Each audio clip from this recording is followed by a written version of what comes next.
नमस्कार दोस्तों, आप सभी का एक बार फिर से स्वागत करते हैं आपके ही अपने YouTube चैनल पर। दिन भर की बड़ी खबरें, मुख्य समाचार आप लोगों के लिए लेकर आए हैं। आगे चलेंगे इसी वीडियो में एक एक करके सभी अपडेट्स आप तक पहुंचाएंगे। दोस्तों, खबरों की तरफ बढ़ने से पहले आप लोगों से एक छोटी सी रिक्वेस्ट है कि अगर आप लोगों ने अभी तक हमारे YouTube चैनल को सब्सक्राइब नहीं किया है तो चैनल को अभी सब्सक्राइब करके बेल के आइकन को जरूर दबाइए। और अगर आप लोगों को आगे ये वीडियो पसंद आए तो एक प्यार भरा लाइक वीडियो को जरूर कीजिएगा।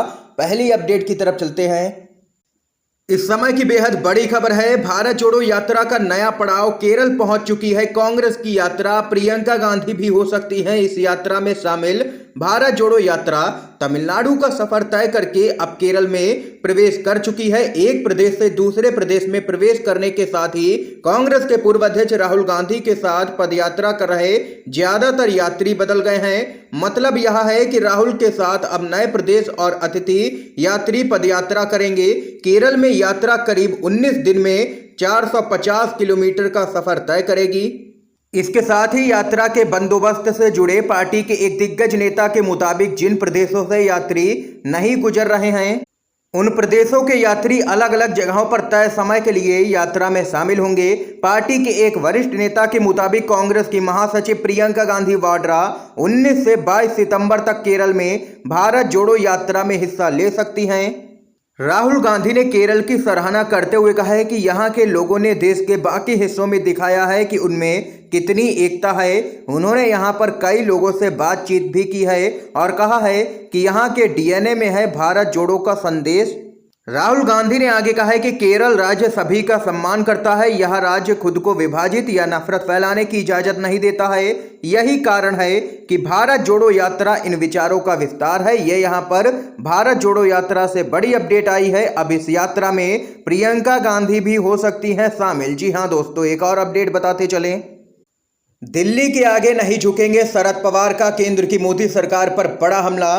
गैर बीजेपी दलों को एकजुट करने का किया है आह्वान। खबर बताते चलें। राष्ट्रवादी कांग्रेस पार्टी के अध्यक्ष शरद पवार ने कहा है कि उनकी पार्टी दिल्ली में मौजूद शासकों के सामने कभी आत्मसमर्पण नहीं करेगी। शरद पवार ने भारतीय जनता पार्टी को सत्ता से बेदखल करने के लिए गैर भाजपा दलों से एक बार फिर मिलकर के काम करने का आह्वान किया है। उनका यह बयान ऐसे समय में आया है जब विपक्ष के कई नेता केंद्रीय जांच एजेंसियों के घेरे में हैं और लगातार केंद्रीय एजेंसियों का देश भर में दुरुपयोग देखने को मिल रहा है।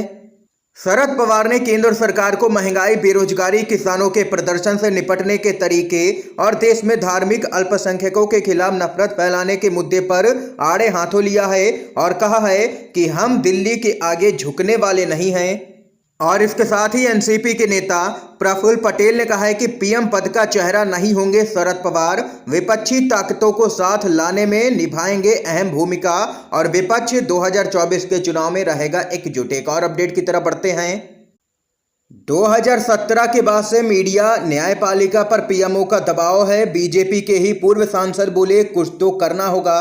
इस समय की बड़ी अपडेट है। भाजपा के नेता और पूर्व राज्यसभा सांसद सुब्रमण्यम स्वामी ने अपने एक ट्वीट में एक बार फिर से अपनी ही सरकार पर निशाना साधा है।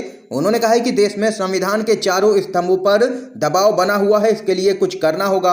आपको बता दें कि पूर्व सांसद सुब्रमण्यम स्वामी अक्सर अपने ट्वीट से केंद्र की मोदी सरकार पर निशाना साधते रहते हैं। इसी क्रम में एक ट्वीट करके सुब्रमण्यम स्वामी ने लिखा, इसमें कोई शक नहीं है कि 2017 से संविधान के 4 स्तंभ लगातार दबाव में हैं। अंग्रेजी मीडिया जैसे अखबार और टीवी प्रधानमंत्री ऑफिस के अधिकारियों के दबाव में हैं। न्यायपालिका के लोग सरकार के कानून अधिकारियों के दबाव में हैं। बड़े स्तर पर दोहन हो रहा है और इस स्थिति में हमें जल्द ही कुछ करने की आवश्यकता है। ये कहना है बीजेपी के सांसद सुब्रमण्यम स्वामी। आप लोग स्वामी के इस बयान से सहमत हैं या नहीं? अपनी राय कमेंट बॉक्स में हाँ या ना में जरूर बता सकते हैं। एक और खबर बताते चलें। गुजरात में आम आदमी पार्टी के दफ्तर पर पुलिस का छापा। भाजपा पर भड़के हैं दिल्ली के मुख्यमंत्री अरविंद केजरीवाल। कहा डरी हुई है भाजपा।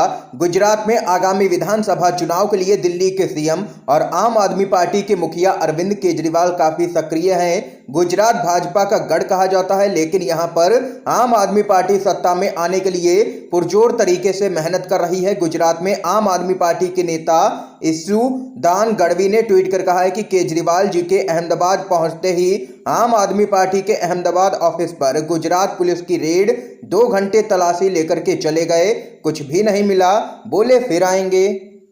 जिसके जवाब में केजरीवाल ने कहा है कि गुजरात की जनता से मिल रहे अपार समर्थन से भाजपा बुरी तरह से बौखला गई है। आम आदमी पार्टी के पक्ष में गुजरात में आंधी चल रही है। दिल्ली के बाद अब गुजरात में भी रेड करनी शुरू कर दी है।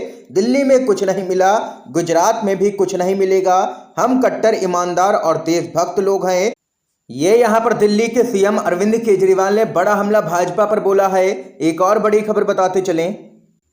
एलजी को जेल जाना पड़ेगा, जेल की रोटी खाना पड़ेगा। एलजी ने केजरीवाल सरकार के खिलाफ फिर की है सीबीआई जांच की सिफारिश, तो भड़के हैं आम आदमी पार्टी के सांसद। खबर बताते चले, दिल्ली सरकार और एलजी के बीच में चल रही खींचतान खत्म होने का नाम नहीं ले रही है और अब एक बार फिर से एलजी ने दिल्ली परिवहन निगम के द्वारा 1000 लो फ्लोर बसों की खरीद में हुई कथित अनियमितता को लेकर के जांच सीबीआई को सौंपने का फैसला किया है।